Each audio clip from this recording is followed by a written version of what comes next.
Olá, meu nome é Cleilton Amaral, professor de Geografia. E o nosso estudo de hoje é voltado para os alunos do 7º ano do ensino fundamental. E o nosso tema de hoje é Domínios Morfoclimáticos Brasileiros, a parte 2. Então, olha só.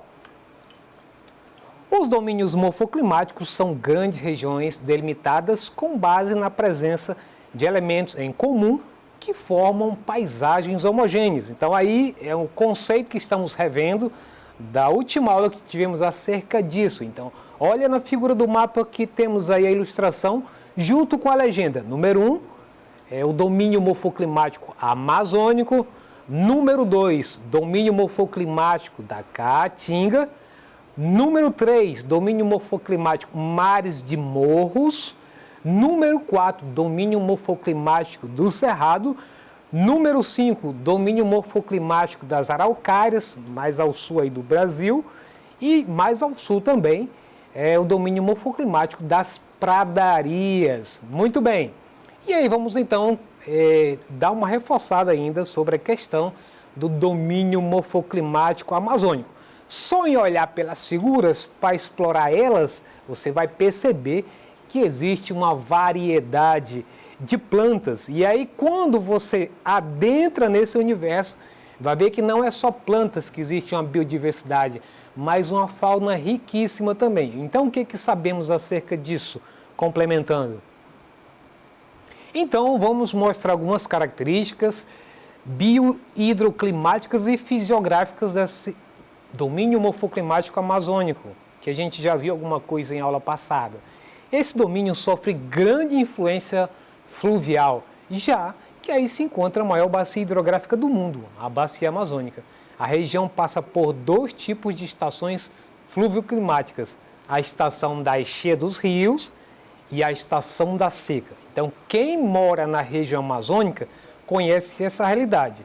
Inclusive, muitas pessoas que moram na várzea do rio e que chega a época das cheias, então ficam extremamente preocupados que as suas residências que ficam na zona urbana possam ser atingidas pela enchente, claro, dependendo do volume de água da enchente. Então essas são as duas estações que são mais conhecidas na região amazônica. Como se trata de uma floresta equatorial considerada um bioma riquíssimo, é de fundamental importância entendê-la para não desestruturar seu frágil equilíbrio. E aí é importante a gente citar, dar um destaque para isso. Por que compreender? Muitas pessoas, por não entender que existe um ciclo de vida e que cada uma parte faz parte desse ciclo de vida, às vezes as pessoas destroem um desses elementos e depois padecem de seus problemas. Vamos dar um exemplo.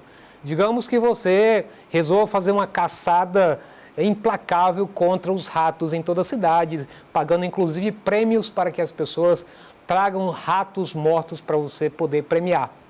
Parece um tanto estranho, mas em vários lugares do mundo se faz práticas com algum tipo de animal que às vezes está trazendo problema para a agricultura. O que acontece aí? Ele faz parte de uma cadeia alimentar.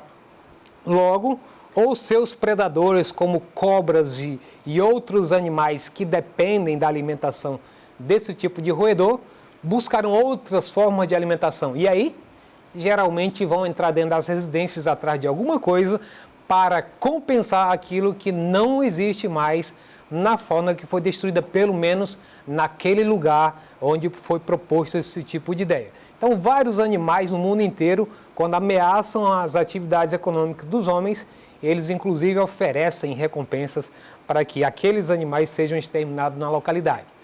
Muito bem, então, devido à existência de inúmeros rios, a região sofre muita sedimentação por parte fluvial, né? Então, é aquela coisa, choveu bastante, você vai ver que vários sedimentos, sedimento é o quê? Fragmentos de argilas, fragmentos de areia, todos vão para o leito do rio, e se isso acontece de maneira frequente, então o leito do rio fica comprometido. Diminui, portanto, o volume de água que passa nesse leito do rio, ao ponto, inclusive, que é o mais importante, de impedir que embarcações grandes não consigam mais navegar nesse tipo de rio, como acontece atualmente no Rio Acre, com exceção dos períodos de enchente. Então, e aí vale ressaltar que essa região ocorre uma abundância de chuva na casa de 2.500 milímetros de água por ano, ou chegando até 4.000 milímetros. É bom você fazer um parâmetro com as áreas desérticas que esse volume é de apenas 500 milímetros por ano. Então veja que realmente só na região amazônica são 5 vezes ou até 8 vezes mais do que numa área desértica. Então, com isso tem alta taxa de umidade no solo. Isso é importante que você saiba. Agora, sobre o domínio morfoclimático do Cerrado, o que é que nós podemos abordar sobre ele?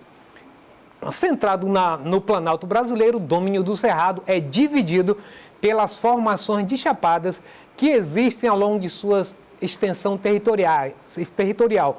Estas que são gigantescos degraus com mais de 500 metros de altura. Então, se você observar na figura aí na tela, realmente essa ilustração mostra que é como se fossem degraus. Claro, degraus com uma distância um do outro, mas tem essa aparência, né, esses platôs. Então, com sua flora única constituída por árvores tortuosas de aspecto seco. Então, quem já foi nessa região do centro-oeste vai perceber que as árvores têm uma configuração totalmente das nossas, de pequeno porte, e os galhos retorcidos e as folhas pequenas, geralmente com uma proteção, uma espécie de, eu diria numa linguagem moderna, uma espécie de silicone de proteção, né? Uma proteção de cera natural para impedir que com um período de maior estiagem, maior seca na região, essas folhas não venham todas caírem em função da temperatura local. Ainda sobre o domínio morfoclimático das caatingas. Então nós temos aí uma figura, digamos assim, que é o símbolo dela, das caatingas, são os cactos da família dos cactáceos, né? Então é o primeiro na parte superior do seu lado esquerdo. Então vejam só, com seu clima semiárido, o solo só poderia ser característica semelhante, sendo raso e pedregoso. Então muitas vezes as pessoas já falam muito disso, né? Tem até uma citação bíblica que diz que onde foi semeado a semente em meio às pedras, elas não se desenvolveram. Então, essa é a característica dessa região semiárida da caatinga. Então, mesmo tendo aspectos de um solo pobre, a caatinga nos engana, pois necessita apenas de irrigação para florescer e desenvolver a cultura implantada. Então, aí diz, existe um oásis no sertão nordestino, que é o Rio São Francisco, que ele vai dar uma característica que parece, ao que na história a gente já leu acerca disso, você já estudou, sobre o Rio Nilo, que no entorno dele, nas suas margens, tudo se torna fértil. Então, tanto o Rio São Francisco como o Rio Acre, qualquer um rio onde ele banha suas margens, essa região fica fértil. No Acre, por exemplo, quando se planta melancia nessas margens onde houve a enchentes, que ficou rico de minerais, então saem melancias maravilhosas, bem como milho ou qualquer outra planta da localidade. E aí, mares de morros, como havia falado na aula anterior, o nome já traz uma sugestão. Esses morros têm uma característica, um aspecto de mar, de onda do mar. E como essas montanhas são ligeiramente achatadas, abauloadas, né? Arredondadas como você queira, então elas são chamadas de morro. Então parece mares de morro, então ondas do mar, mas sendo de pedra e não de água. Seria mais ou menos de maneira grosseira, explicando o que seria esse termo, que parece estranho para nós, né? Então, como o próprio nome já diz, é uma região de muitos morros, de formas residuais e curtos em sua convexidade, com muitos movimentos de massa generalizado. O processo de intemperismo como um químico são frequentes. Então, esse intemperismo nada mais é do que a gente vai chamar de erosão, que provoca, então, desgaste, seja pela chuva, pelo sol, pelo vento, pelo gelo, enfim. Então, aí você vai ter essa característica. E aí quero mostrar para você no mapa, fixe bem o seu olhar no mapa, que mostra onde é que está esse domínio morfoclimático de mares de morro.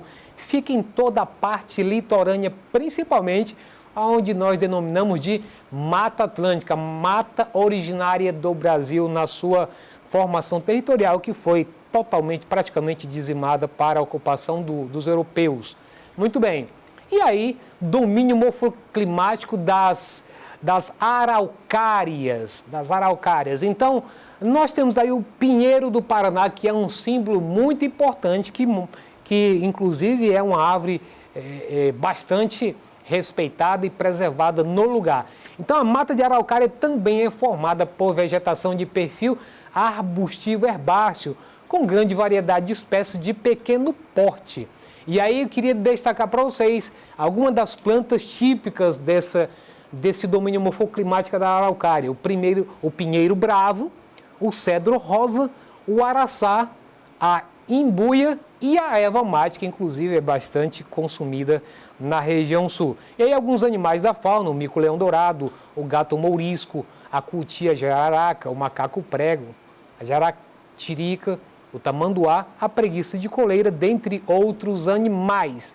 E aí nós temos o domínio das pradarias, né? Então, olha só a característica, parece assim quando a gente vai num campo, aqui um campo de gado aqui na Amazônia, mas nada mais é do que campos também, campos naturais, muitos deles que não foram plantados exatamente pelo ser humano, como acontece no nosso, que são campos artificiais, que levam-se sementes para plantar esses campos. É claro que em alguns lugares eles são retirados e são usados outras culturas, mas o natural mesmo são campos naturais. O domínio morfoclimático das pradarias é o bioma caracterizado principalmente pela presença de vegetação campestre, de campo, típica das regiões subtropical, a região sul, que é a região temperada, subtropical, composta por gramíneas, herbáceas e algumas árvores. E no Brasil a pradaria está restrita ao Rio Grande do Sul, corresponde a 63% de seu território. Fora do Brasil, esse bioma se estende por terras do Uruguai e da Argentina, tratando-se aqui da América do Sul. E aí, faixa de transição de domínios morfoclimáticos. Então, a gente tratou aí de vários domínios, mas é importante ressaltar que aí existem domínios de transição. O que é transição? Porque entre um e outro, se você pegar o caso do domínio morfoclimático amazônico, olha ali na letra A que está na sua tela, com o domínio morfoclimático do Nordeste, né? Então você vai perceber que tanto o agreste como o outro domínio que nós vimos para trás, que é o domínio aqui das caatingas, então esse encontro aí, ele vai criar o quê? Uma zona de transição. Então você imagina a Amazônia com suas características peculiares de umidade, de florestas densas, de biodiversidade, se encontra com uma região do Nordeste que tem características semiáridas. Então esse encontro das duas cria, então o quê? A mata dos cocais. O que é essa mata dos cocais? São principalmente as de palmeiras, né? Então olha só o que é a mata de cocais. Vegetação de carnaúba e do babaçu. Se você olhar nas figuras aí, nós vamos ter os exemplos aí do açaí, do buriti, da carnaúba e da oiticica. Então isso aí é o que vai fazer parte dessa mata dos cocais, que é uma transição entre o norte e o nordeste. E aí isso vai propiciar então um extrativismo vegetal na nossa região muito importante para as pessoas, principalmente do babaçu, dos frutos dessas plantas e até mesmo das folhas que são usadas para a fabricação de vassouras, que traz uma renda para as comunidades tradicionais.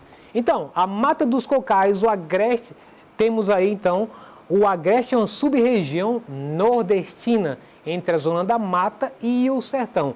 Então veja aí que o Agreste, olha onde está o nome Agreste, está entre o sertão e a zona da mata. Então percebam que essa zona de transição, ela tem uma característica que fica entre uma e outra, por isso dito de transição. Isso é bom que você saiba. E aí vem o complexo do Pantanal, é uma região drenada pela bacia hidrográfica do Paraguai e o clima é o tropical típico ou semiúmido. E aí, olha só como é importante, ele tem um santuário ecológico tão importante que foi considerado uma reserva da biosfera mundial pela Unesco. Olha só esse quadro aí, ó, do Pantanal.